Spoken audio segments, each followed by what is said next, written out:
Good afternoon, and welcome to another edition of The Ringer presented by Blue Ring Sports. As always, I'm your host, Matt Essex. Thanks for joining me. Sorry we were off the last 2 days. We were covering Towson football. Let's get to today's headlines.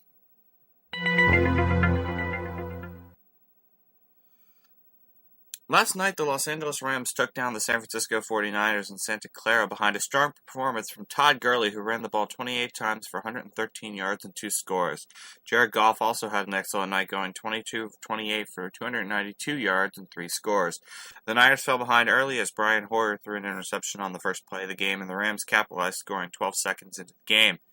The loss dropped San Francisco to 0-3, while first-year head coach Sean McVay has the Rams sitting on top of the NFC West. LA is in Dallas next Sunday, while the Niners head to Arizona to take on the Cardinals. Milwaukee and St. Louis are both within a game and a half of the second wild card, currently held by Colorado, heading into the penultimate weekend of the regular season. The Brewers begin to get a critical series against the Cubs in Milwaukee, while the Cardinals are in Pittsburgh to take on the division rival Pirates. Colorado is spending the weekend in San Diego against the Padres.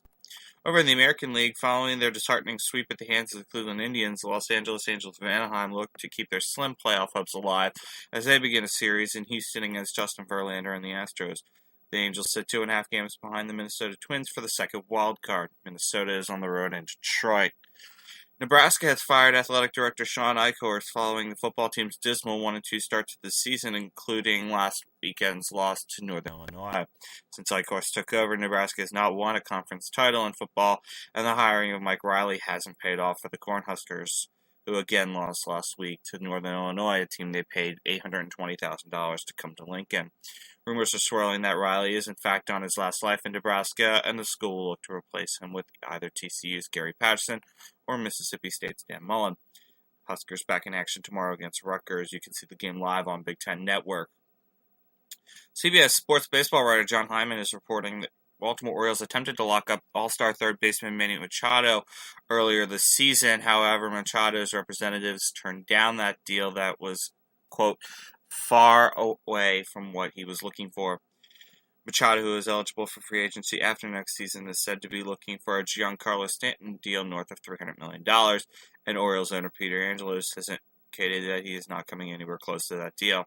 Hyman cites an unnamed source in the Orioles organization who called Manny Machado a once-in-a-35-year player, hence the reason the team did not trade him during the trade deadline this year. The report also suggests that Machado is likely to leave Baltimore following next season. Sad news from College Park as Maryland volleyball captain Katie Myers will miss the remainder of the season with a torn meniscus. Myers, a redshirt freshman from Ohio, hurt her knee in Maryland's upset win over then 18th-ranked USC during the Maryland Challenge last week. This is her second season-ending knee injury in as many years, having aggravated an old MCL injury last season before being redshirted. Maryland back in action on the road this Saturday in Bloomington against Indiana. The Canadian press is reporting that the government in Alberta, Canada, will not get involved between the city of Calgary and the Flames regarding ongoing arena talks. Those sentiments echo those from the Canadian federal sport minister Ken Herr, who said the federal government would not intercede as well. It's well known the Flames are looking for a new arena to compete with inter-province rival the Edmonton Oilers' new Rogers Place, which opened last season. Flames management wants to replace the Scotiabank Saddledome, which opened in 1983 and is the second oldest venue in the National Hockey League behind the Madison Square Garden. The venue also hosted some events during the 1988 Calgary Winter Olympics. If an agreement cannot be reached, the team has stated that it will look elsewhere, including Seattle, for a new arena.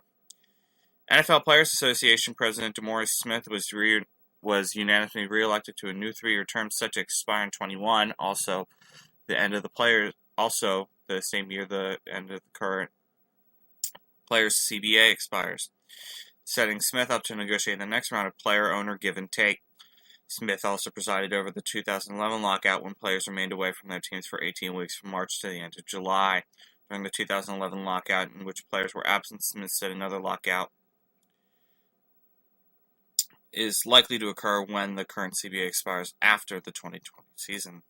Around the NFL this weekend, the Ravens make their first ever trip to London to take on the Jaguars, a game that can be seen live on CBS in Baltimore and Jacksonville and broadcast worldwide on Yahoo. The Eagles host the Giants, Packers host the Bengals, and on Sunday Night Football, The Washington Redskins host the Oakland Raiders. Cowboys and Cardinals finish the slate of action on Monday Night Football. We'll have a full recap of this weekend's college sports and the NFL on Monday's show.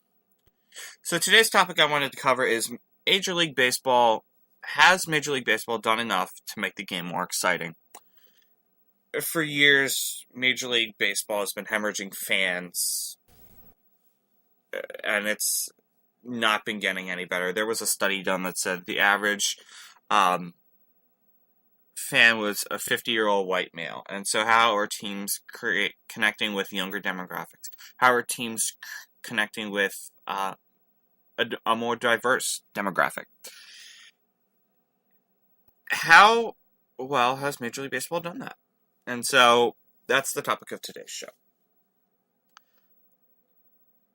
I know on Tuesday the home run record fell, and that largely the record that they took over, the one from 2000, was tainted by players from the steroid era, including Sammy Sosa, Mark McGwire, Rafael Palmeiro, Barry Bonds.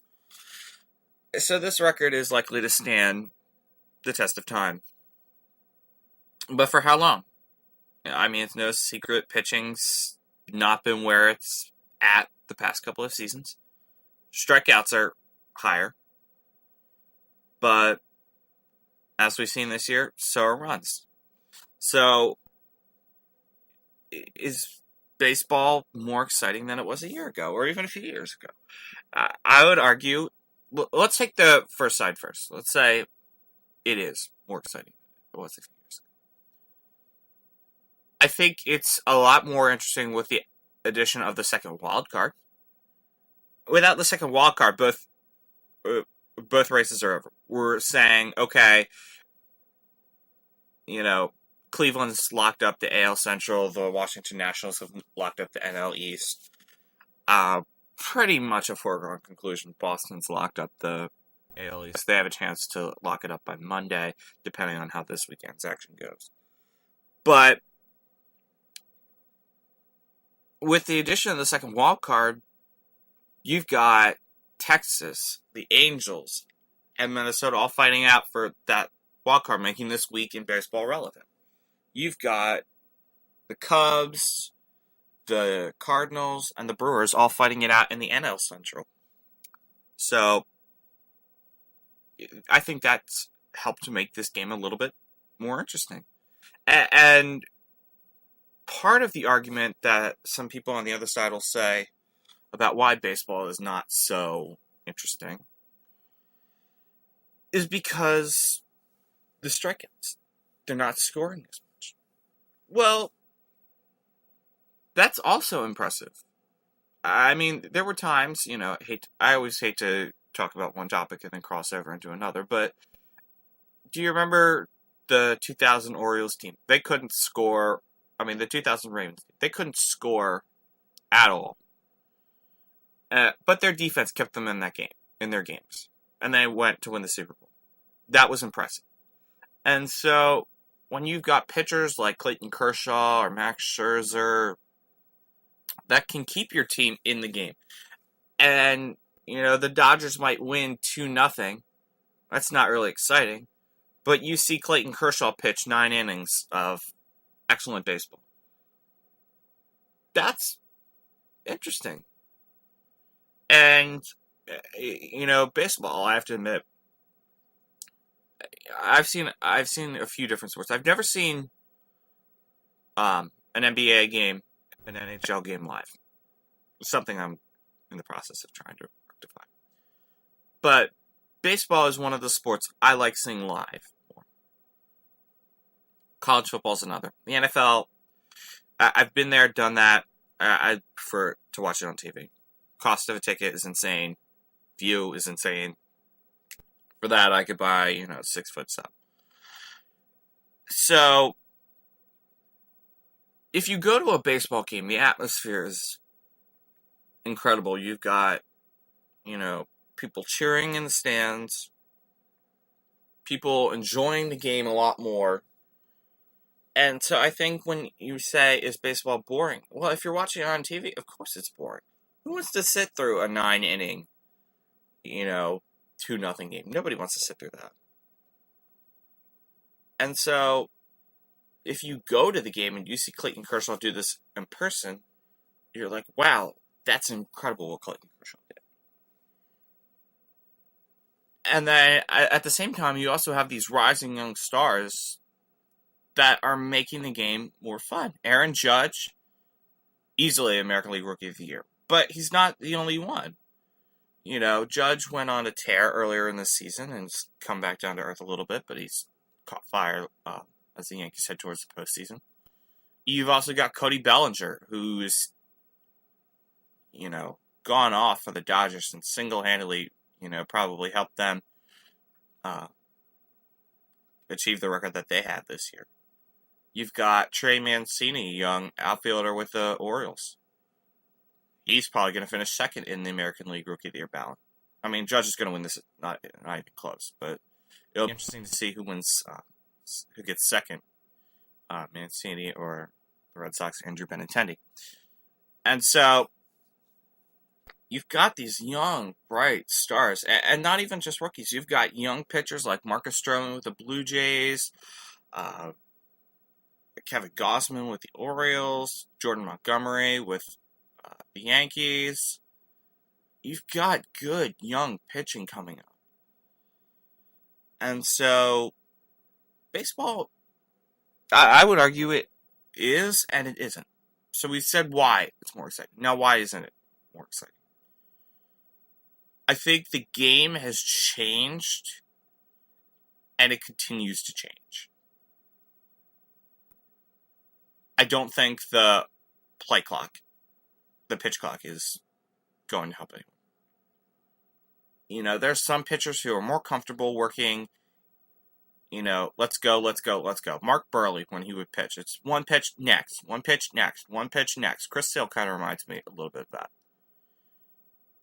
But then there's some pitchers who aren't comfortable with that. Some pitchers need to take their time. And if you take a look at baseball is so long because there's no other sport from the end of the Stanley Cup and the end of the NBA Finals. You don't have anything else until college football starts. And sometimes, especially if you're in the middle of a losing season, it drags on. And when you're playing the same teams over and over again, it can drag on. And so I think if baseball wants to make it more exciting, they need to drop some of these divisional games. I mean, I was watching the Orioles-Rays game last night, and I'm like, how many times have they played these guys? And, I'd rather see them play a team like the Dodgers, or a team like the Rockies, or a team that they don't play so often. I know, what about the travel? There's so much on the players and all. That the Dodgers come to the East Coast every year anyways to take on the NL East when they play the Nationals, the Marlins, Phillies, and Mets. Rays too. But so, something that just bugs me is like when you're seeing all these games against the same opponent time after time after time, you're spending, a good chunk of your schedule on those games. And, there's a reason why those tickets don't sell well, or if they sell, they're selling for $6 a piece. Nobody wants to go to those games. So going forward, I think baseball is exciting when you get hits, but you got to have a clear balance between hitting and pitching. And so it'll be interesting to see in the next couple of years how they try to balance. Are we going to have a Mark Reynolds type of league where, yes, we're scoring home run, but we're also striking out 200 times? Jose Bautista set the Jays record this year for most strikeouts in a season. So we'll see that. Well, that'll do it for this edition of The Ringer. Thanks for joining me this afternoon. And remember, even when we're not on, Blue Ring Sports always is. Read the latest at blueringsports.wordpress.com and catch another episode of The Ringer Monday afternoon at 4 Eastern, 1 Pacific. Until then, this has been Matt Essex. You all have a great day now.